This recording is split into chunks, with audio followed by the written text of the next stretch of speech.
Translated by Bhikkhu Bodhi. Suttacentral.net and suttas.com. DN 29 Pasadika Sutta. The Delightful Discourse. Thus have I heard. Once the Lord was staying among the Sakyans, at the school building in the mango grove belonging to the Vidhana family. At that time the Nigantha had just died at Pava. After his death the Niganthas were split into two parties, quarreling and disputing each other's kinwage. You don't understand this doctrine and discipline, but I do. Your way is all wrong, mine is right. Your argument has been overthrown, you're defeated. Go on, save your doctrine, get out of that if you can. Even the white-robed lay followers were disgusted, displeased and repelled when they saw that their doctrine and discipline was so ill-proclaimed, so undefyingly displayed and so ineffectual in calming the passions, having been proclaimed by one not fully enlightened, and now with its support gone, without an arbiter. A novice Cunda who had spent the rain retreat at Pava came to Samagama to see the Venerable Ananda. Saluting him, he sat down to one side and said, "Sir, the Nigantha has just died at Pava," and he related the dispute that had happened. Venerable Ananda said, "Cunda, that is something that has to be reported to the Blessed Lord." So they went to the Lord and told him. Buddha's response was, "Cunda, that is a doctrine and discipline that is ill-proclaimed, undefyingly displayed and ineffectual in calming the passions because its proclaimer was not fully enlightened." The Buddha then discussed the merit and demerit of teachers, doctrines, and disciples in terms of the enlightenment or non-enlightenment of the teacher, the doctrine and the discipline being well or ill-proclaimed, and the practice or non-practice by the disciple, and the praiseworthiness or blame and the merit or demerit of these various factors. He said, example 1, such being the case, Cunda, a disciple cannot live according to that doctrine and maintain proper conduct, nor live by it, but deviates from it. To him one might say, "Friend, this is what you have received. But your teacher is not fully enlightened, so you cannot live according to that doctrine and maintain proper conduct." In this case, Cunda, the teacher is to be blamed, the doctrine is to be blamed, but the pupil is praiseworthy as he deviates from it. And if anyone were to say to that pupil, "Come now, practice according to the doctrine proclaimed and given out by your teacher," then the one who urged this, the thing urged, and the one who so practiced would all gain much demerit. Why? Because the doctrine is ill-proclaimed, undefyingly displayed and ineffectual in calming the passions because its proclaimer was not fully enlightened. Example 2, Cunda, if a teacher who is not fully enlightened and a disciple lives according to that doctrine and conforms to it. One might say to him, "Friend, what you have received is not good, as your teacher is not fully enlightened, his teaching is ill-proclaimed, but yet you continue to live according to it." In this case the teacher, the doctrine, and the disciple are all to be blamed. And if anyone were to say, "Well, Reverend Sir, by following that system you will be successful," the one who so recommended it, that which was recommended, and the one who on hearing such recommendation would all gain much demerit. Why?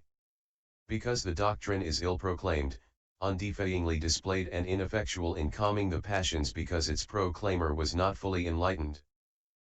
Example 3, but here now is a teacher who is fully enlightened, his doctrine is well proclaimed, edifyingly displayed, effectual in calming the passions because of that enlightened teacher. But the disciple does not live up to the doctrine and deviates from it. In that case one might say to him, "Friend, you have failed, you have missed your opportunity, your teacher is fully enlightened, his doctrine is well proclaimed, but you do not follow it, you deviate from it." In this case the teacher and the doctrine are praiseworthy, but the pupil is to be blamed. And if anyone were to say, "Well, Reverend Sir, you should follow the teaching proclaimed by your teacher," then the one who urged this and the one who so practiced would all gain much merit. Why? Because the doctrine is well proclaimed. Example 4, but now, Cunda, here is a teacher who is fully enlightened, his doctrine is well proclaimed, and the disciple having taken it up, follows it, practicing it properly and keeping to it. Someone might say to him, "Friend, what you have received is good and you are following the doctrine of your teacher. In this case the teacher and the doctrine are praiseworthy, and the pupil is also praiseworthy. And if anyone were to say to such a disciple, well, reverend sir, by following that system you will be successful, then the one who commended it and the one who on hearing such commendation, should make greater efforts and would all gain much merit. Why? Because that is so when the doctrine and discipline are well proclaimed and effectual in calming the passions because of the fully enlightened teacher and supreme Buddha.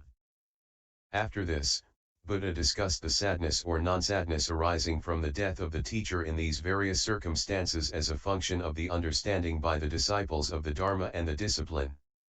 Example 1, but now, Cunda, suppose a teacher has arisen in the world, an Arahant, fully enlightened Buddha, and his doctrine is well proclaimed, effectual in calming the passions because of that teacher. But his disciples have not fully mastered that true Dhamma, the full purity of the holy life has not become clear and evident to them even at the time of the teacher's passing. In that way, Cunda, the teacher's death would be a sad thing for his disciples. Why? They would think, our teacher arose in the world for us, an Arahant, fully enlightened Buddha, whose doctrine was well proclaimed but we did not fully master the true Dhamma and now our teacher has passed away from among us. That way, the teacher's death would be a sad thing for his disciples. Example 2, but suppose a teacher has arisen in the world, an Arahant, fully enlightened Buddha whose doctrine is well proclaimed and his disciples have fully mastered the true Dhamma, the full purity of the holy life has become clear and evident to them and has been sufficiently grounded among them while being thus well proclaimed among humans by the time of the teacher's passing. That way, the teacher's death would not be a sad thing for his disciples. Why?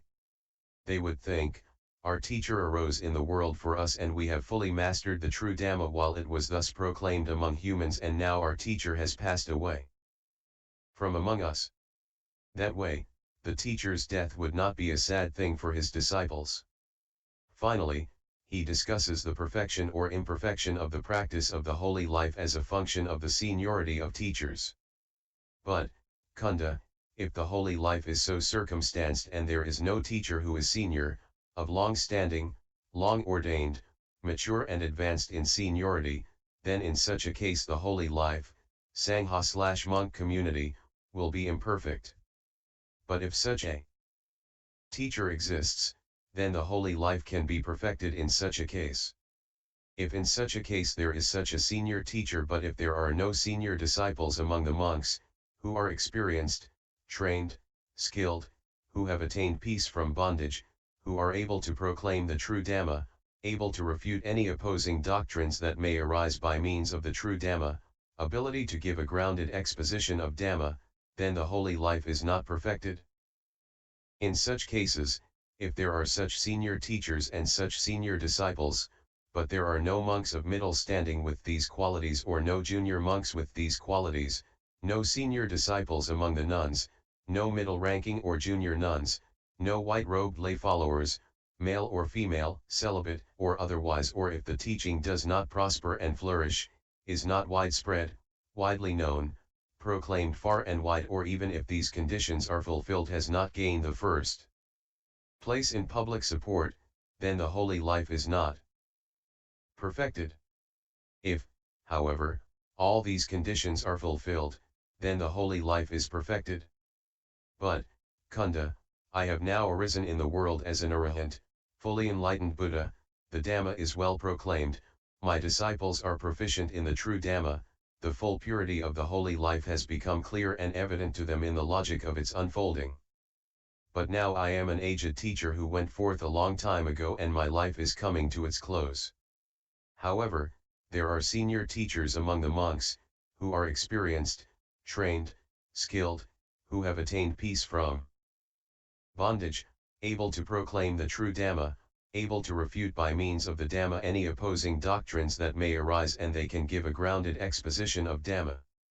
There are middle-ranking monks who are disciplined and experienced, there are novices who are disciples, there are senior, middle-ranking, and novice nuns who are disciples, there are white-robed lay followers, male and female, celibate and non-celibate. The holy life I proclaimed prospers and flourishes, widely spread, widely known. Proclaimed far and wide, well proclaimed among humans. Among all the teachers now existing in the world, Cunda, I see none who has attained to such a position of fame and following as I have. Of all the orders and groups in the world, I see none as famous and well followed as my Sangha of monks. If anyone were to refer to any holy way of life as being fully successful and perfect with nothing lacking and nothing superfluous, well proclaimed in the perfection of its purity, it is this holy life they would be describing. It was Uddaka Ramaputta, Buddha's second meditation teacher, who used to say, he sees but does not see. Use this illustration, you can see the blade of a well-sharpened razor but not its edge. Just as when one turns the razor on its edge, it disappears, because the edge is so thin, so is the Dharma pure and complete, there being nothing to add or subtract from it. Buddha, therefore Cunda, to whom I have taught these truths that I have realized by superknowledge, should come together and recite them, setting meaning beside meaning and expression beside expression, without dissension, so that this holy life may continue and be established for a long time for the profit and happiness of the many, out of compassion for the world and for the benefit, profit, and happiness of devas and humans. So what are the things that you should recite together? They are, the 4 foundations of mindfulness, the 4 right efforts, the 4 roads to power, the 5 spiritual faculties, the 5 mental powers, the 7 factors of enlightenment, the Noble Eightfold Path. These are the things you should recite together. The Buddha then recites the method by which the continuing consensus of the assembly may be maintained, thus you must train yourselves, being assembled in harmony and without dissension. If a fellow in the holy life quotes Dhamma in the assembly, and if you think he has either misunderstood the sense or expressed it wrongly, you should neither applaud nor reject it, but should say to him, friend, if you mean such and such, you should put it either like this or like that, which is the more appropriate, or, if you say such and such, you mean either this or that, which is the more appropriate.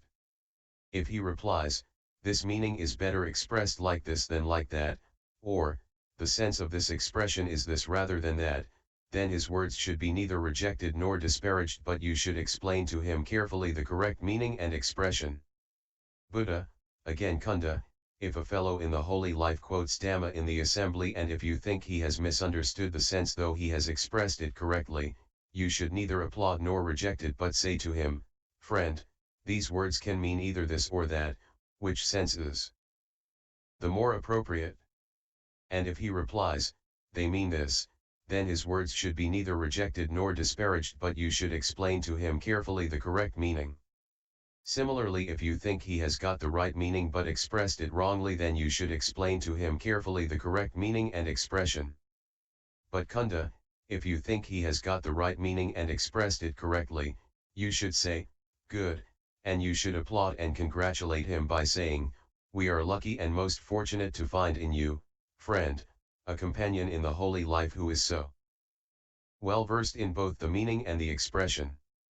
The Buddha tells Cunda that he teaches a doctrine for restraining the corruptions in the present and destroying them in future lives. To achieve this, the monastics should observe a way of life in which clothing should only be enough to ward off heat and cold, insects, bugs, wind, and sun, and to hide the private parts. Alms food should only be enough to provide adequate nourishment for the body and keep it unimpaired by satisfying the sensation of hunger. Shelter should only be enough to ward off cold and heat, insects, bugs, wind, sun, and the effects of the seasons, and to ensure the enjoyment of seclusion. Medicines and medical treatments should only be enough to cure sickness and maintain health. Here Buddha talked about the 4 requisites of a monk. Buddha, Cunda, there will be wanderers of other sects who say, the ascetics who follow the Buddha are addicted to a life of devotion to pleasure. If so, they should be asked, what kind of a life of devotion to pleasure, friend? For such a